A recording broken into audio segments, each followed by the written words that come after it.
इंदौर के बहुचर्चित राजा रघुवंशी हत्याकांड में आरोपियों की गिरफ्तारी के बाद शिलांग पुलिस मामले की तहकीकात में जुटी हुई है।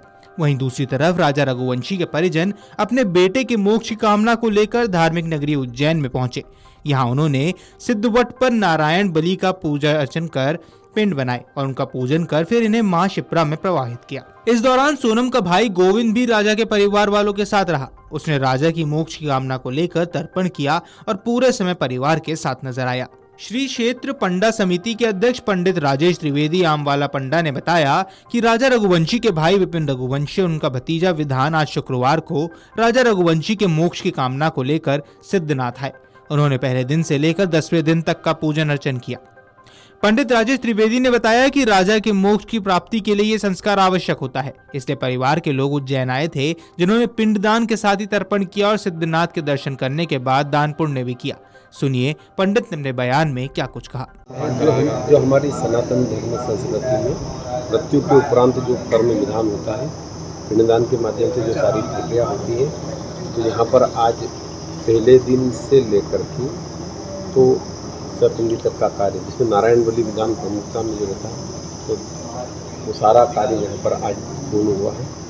क्योंकि हमारी सनातन धर्म संस्कृति ये कहती है कि जिसकी जन्म हुआ है वह अपने परिवार के पूर्वजों में सम्मिश्रण के साथ में पूर्णता को प्राप्त करे। तो वह विधि जो सनातन धर्म संस्कृति की है, जिसमें पहले दिन के जहाँ घर से शमशान तक के पिंडदान, उसके पश्चात के पहले दिन से 10वें दिन में नए शरीर के निर्माण के लिए जो पिंडदान होता है, जिसको हम दशा बोलते हैं, दशगात्र बोलते हैं, एकादशा नारायण बलि कर्म, द्वादशा में वर्ष भर के पूरे पिंडदान, पश्चात सपिंडी तक का कार्य आज यहाँ पर पूर्ण हुआ। इंदौर की बहुचर्चित राजा और सोनम मामले में सोनम पर ही 4 अन्य लोगों के साथ मिलकर राजा की हत्या करने के आरोप हैं। पुलिस ने इस पूरे मामले को सुलझा दिया है, लेकिन इनके बावजूद सोनम का भाई गोविंद आज सिद्धवट पर हुए पूजन अर्चन के दौरान राजा के परिवार के साथ शामिल रहा। उसने राजा की मोक्ष की कामना को लेकर तर्पण किया और पूरे समय परिवार के साथ ही नजर आया। राजा के मोक्ष की कामना को लेकर सिद्धवट पर हुए पूजन अर्चन के दौरान शामिल हुए सोनम के भाई गोविंद ने मीडिया से बात करते हुए चौंकाने वाला बयान दिया। गोविंद ने बताया कि सोनम ने पूरे प्रदेश को ही नहीं बल्कि देश भर में हमारा नाम बदनाम किया है। वे शुरुआत से ही जिद्दी और गुस्से वाली थी। गोविंद ने बताया कि अगर मुझे राज कुशवाहा और सोनम के अफेयर की जानकारी होती, या तो मैं उन्हें भगा देता या फिर उनकी शादी करवा देता। परिवार की ओर से सोनम पर शादी का कोई दबाव नहीं था। वे ऐसे भी नहीं थी किसी के दबाव में आकर शादी कर लेती। उसने जो किया वह माफी के लायक नहीं है। अगर वह दोषी है तो उसे फांसी की सजा मिलनी चाहिए। हम तो शुरू से ही राजा की फैमिली के साथ थे और अब भी उनके साथ ही रहेंगे। आइए आपको सुनवाते हैं राज कुशवाहा और सोनम के अफेयर को लेकर भाई गोविंद ने अपने बयान में और क्या कुछ कहा। गुरुजी से मैंने पूछा कि क्या मैं तर्पण कर सकता हूँ, तो उन्होंने हाँ करा, तो उस हिसाब से मैंने तर्पण कर दिया। क्योंकि एक्चुअली बताते गोत्र वगैरह और ये रहता है, तो मुझे आइडिया नहीं। तो गुरुजी ने बताया कि तर्पण करना चाहिए आपको, आपके वो जमाई थे या आप मतलब छोटे ही थे इसलिए। नहीं, मुझे इन सभी चीज़ों का कोई आइडिया नहीं है। मतलब अगर आइडिया होता तो देखिए, राज भी मेरे यहाँ जॉब करता था, सोनम मेरी बहन थी। अगर कोई थोड़ा बहुत भी अंदेशा मुझे होता तो ये चीज़ें यहाँ तक नहीं पहुँचती। तो इस विषय में मुझे कोई भी आइडिया नहीं है। लगता है ऐसा पॉसिबल है, क्योंकि ये सब चीज़ें जो हो रही है ये सब दोस्ती में, क्योंकि उसके दोस्त सर्कल से ही सब लोग पकड़ा रहे हैं दिनों दिन। और पैसे के लिए करते तो कोई बाहर से भी शायद कर सकते थे, मगर ऐसा कुछ दिख नहीं रहा है। देखिए, उसका मुझे आइडिया नहीं है, क्योंकि हमें तो जो बैग पुलिस वाले थ्रू जो चेक करवाया गया है उसमें ऐसे कुछ भी मिला नहीं है। और पुलिस वालों ने भी मना करा था कि हमें इसमें कुछ नहीं मिला। हमने इसकी वीडियोग्राफी भी करी है। मैंने खुद बाद में, पुलिस वाले ने पहले चेक करने के बाद में मुझे भी चेक कराया था, मगर उसमें उस समय ऐसा कुछ नहीं मिला था।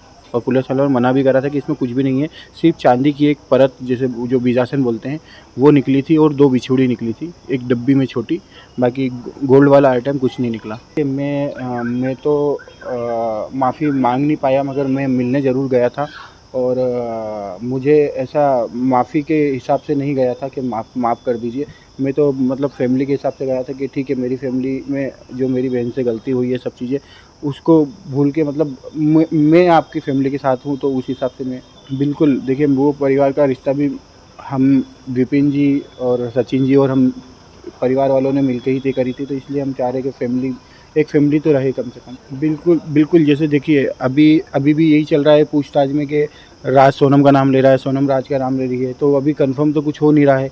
बाकी जितने सबूत मीडिया के और पुलिस वालों के थ्रू जितने हमें पता चल रहे हैं उस पे तो हमारा यही निर्णय है, क्योंकि कि जिस हिसाब से उन्होंने इस काम को अंजाम दिया है तो फांसी होना चाहिए। देखिए वो जो उस समय जो नकारा था पिताजी ने और माताजी ने, वो जिस दिन सोनम रात को 12 बजे मुझे फ़ोन वगैरह आया उसके बाद में सब चीज़ें मैंने बताई, और राज कुशवाहा और जो भी उसके दोस्त वगैरह पकड़ाए थे, इसका अंदेशा परिवार वालों को नहीं था। और ये मैं जब कोलकाता एयरपोर्ट पे पहुंचा और मुझे जब सब मीडिया के थ्रू पता चला कि राज कुशवाहा का हाथ है और ये है वो, तो 9 बजे जब मैंने कोलकाता एयरपोर्ट से उनको फ़ोन लगा के बताया पिताजी को कि पापा ऐसी ऐसी बात है और ये सब चीज़ें क्लियर करी, उसके बाद में वो रुक गए थे, क्योंकि उन्हें इन चीज़ों को कोई अंदरसन था उनकी, उन्हें भी लग रहा था कि लड़की बेकसूर है, उसको फंसाया जा रहा है, इसलिए। राज को तो मैं पिछले 3-4 साल से जानता ही हूँ, और स्वभाव तो नहीं लगा, क्योंकि हमेशा वो सोनम को दीदी दीदी बोलता था और मुझे तो भैया बोलता है, और पूरे सभी के सामने दीदी उसको और मुझे भैया बोलता था, और राखी वगैरह भी बनवाता था। ये गुस्सेल तो वो है, गुस्सेल का मैं नहीं बोलूँगा, गुस्सा नहीं करती, गुस्सा तो वो करती है, मगर इस लेवल से कभी आज तक उसने, मतलब इसका लेवल क्या, मतलब जो गुस्सा नॉर्मली जो घर परिवार में होता है कि कोई बात करना या कुछ करना, वो नॉर्मली गुस्सा था उसके पास। बाकी इतना बड़ा काम कर सकती है वो मुझे आइडिया नहीं था उसका। गौरतलब है कि राजा और सोनम की शादी 11 मई को हुई थी और 21 मई को दोनों हनीमून के लिए शिलोंग पहुंचे थे, जहां आरोप है कि सोनम ने अपने प्रेमी राज और साथियों के साथ मिलकर राजा की हत्या कर दी। इस हत्याकांड को 21 दिन से अधिक हो चुके हैं। मामले में मेघालय की शिलोंग पुलिस कड़ी पूछताछ के बाद ये खुलासा कर रही है, जिसमें सोनम सहित प्रेमी और उसके दोस्तों को आरोपी बनाया गया है। Video desk अमरुजाला.com।